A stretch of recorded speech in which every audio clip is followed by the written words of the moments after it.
Madame, messieurs les membres du jury, je suis un sacré conservateur. Vous vous en doutiez, il y a des signes qui ne trompent pas.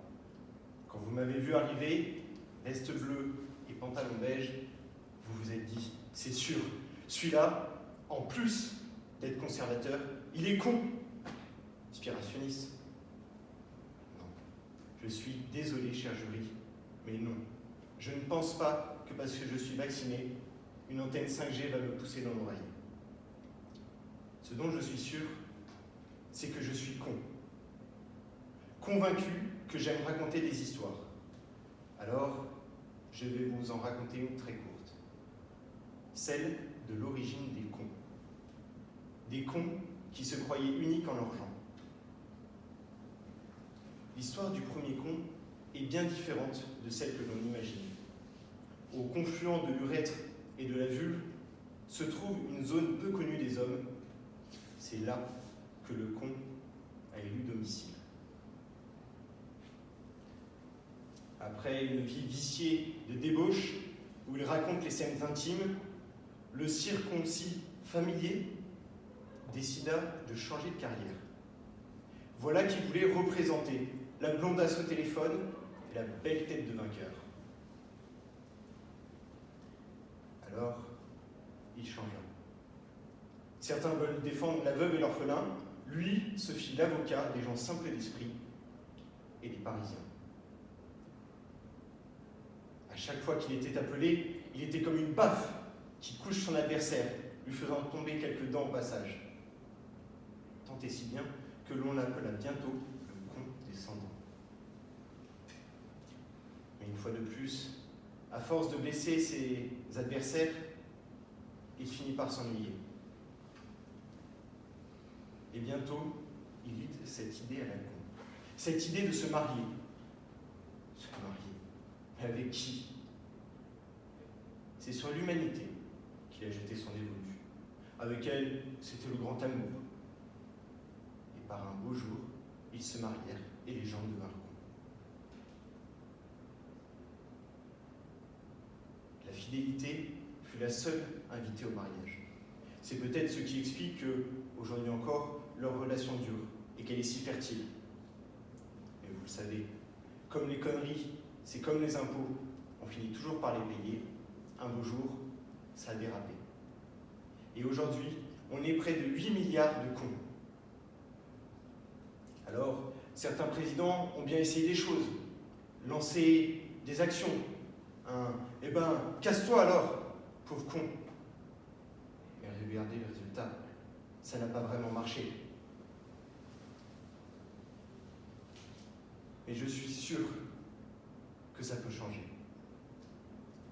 Les cons sont des gens comme les autres. Ils ne sont pas plus cons que d'autres. D'ailleurs, l'autre jour encore, on me l'a dit lors d'un dîner, un con qui en moins d'une heure arrive avec ta femme à l'adultère et toi à te faire contrôler par le fiscal, c'est quand même prodigieux. Oui, les cons sont des gens prodigieux. Ils sont moins cons qu'ils en ont l'air. Je sais que ça peut surprendre. Les cons, les mongols, les handicapés, les demeurés, les débiles, les attardés, sont des gens bien plus humains que vous et moi. Ils connaissent la faiblesse humaine parce qu'ils la vivent. Ils ne comprennent rien à l'absurdité des gens, mais tout aux gens. Ils sont les plus gentils avec tout le monde.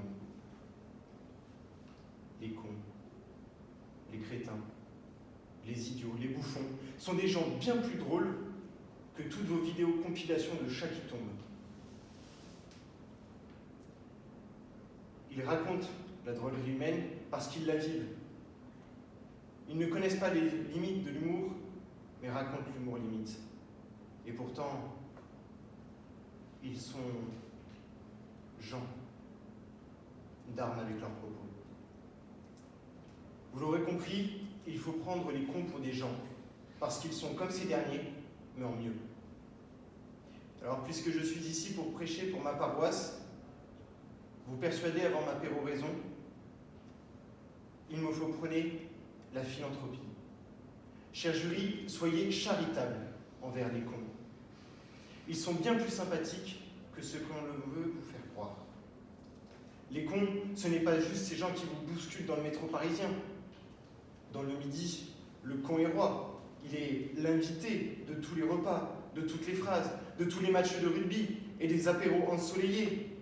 Tantôt ponctuation, tantôt exclamation. Le con est toujours le bienvenu. Il est de ces gens avec qui l'on noue des relations solides, intimes, parfois débiles, mais amicales, parce que fondées sur la bêtise, parfois fraternelles, mais dédaigneuses, parce que fondées sur le sang. En plus de toutes ces qualités, les cons sont à l'origine de tout. Le con, c'est les racines de l'arbre des possibilités. Solidement ancré dans les profondeurs de la créativité, il fait jaillir des idées plus surprenantes les unes que les autres, plus extravagantes que les précédentes, et même plus inimaginables que celles que vous pouviez imaginer. Les cons conçoivent l'inconcevable. Ils peuvent tout faire, tout dire, tout penser, tout. Leur seule limite, c'est leur imagination. Et vous le savez, les cons, ça ose tout. C'est même à ça qu'on les reconnaît, comme les gens. Aujourd'hui en particulier, les gens n'ont plus de limites. Plus de morale, plus d'éthique, plus de sagesse. La preuve, on se retrouve avec des arbitres qui annulent un essai magnifique lors d'un franc-irlandais. Si ça, c'est pas un signe que les cons irlandais sont des gens pas très sympathiques, et des signes comme ça, l'histoire nous en a livré plus d'un. Alors oui, il faut considérer les cons comme des gens. Sinon, comment appelleriez-vous ces gens qui sont sortis sous l'orage, un bâton dans les mains, pour recueillir la foudre et allumer le feu dans leur maison? Il faut être complètement cramé. Comment appelleriez-vous ces gens qui sont partis explorer la Lune, alors qu'on n'avait pas encore exploré les fonds marins? Comment appelleriez-vous ces gens qui se reproduisent sans arrêt, alors que leur maison brûle? Moi, j'appelle ça des cons. Et je dis, vive les cons! Vive les cons, parce que sans eux, le monde serait bien ennuyeux, bien triste. Vive les cons, vive les gens et vive nous. Oui, en dépit de tout ce que pourra vous dire mon contradicteur, nous sommes tous cons. Dites le contraire, et je vous accuserai de mensonge. Car c'est sûr, vous vous êtes déjà senti con à un moment ou l'autre. C'est pas grave. On dit qu'un moment de honte est vite passé. Malgré ces passages, vous et moi restons des gens ordinaires, hommes et femmes de loi, mais cons, citoyens. Un dicton populaire dit que nous sommes gouvernés par des cons. Vous en conviendrez ou non. Toutefois, si les cons ne sont pas des gens, je vous le demande, par qui sommes-nous gouvernés? Une autre espèce de vie animale? Des extraterrestres? Non.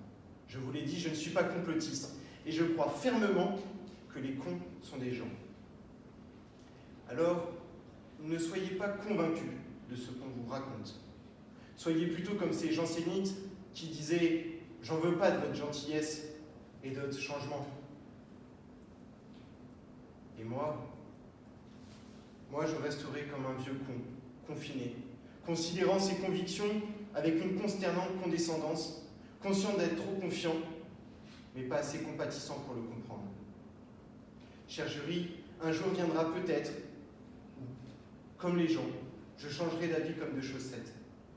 Mais en attendant, ne prenez pas les cons pour des gens, ne prenez pas les gens pour des cons, mais prenez les cons pour des gens.